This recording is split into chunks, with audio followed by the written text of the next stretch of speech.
তাকায় দেখতেছেন চন্দ্র এত সুন্দর আলো দেয়, নির্মল আলো। তিনি মনে মনে ভাবতেছেন এটাই আমার মালিক।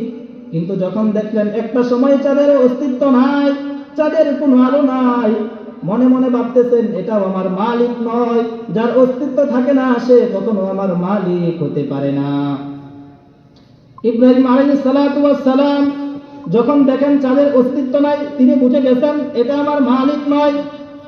মূলত আসমান যিনি বানিয়েছেন, চন্দ্র যিনি বানিয়েছেন, সূর্য যিনি বানিয়েছেন, আমাকে যিনি বানিয়েছেন, গোটা মাখলুকাত যিনি সৃষ্টি করেছেন, তিনি হলেন আমার মালিক। তিনি কে?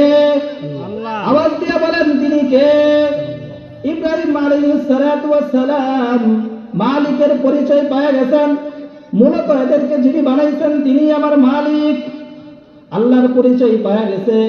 ও দুনিয়ার মুসলমান, আল্লাহকে চেনা দরকার আছে না নাই?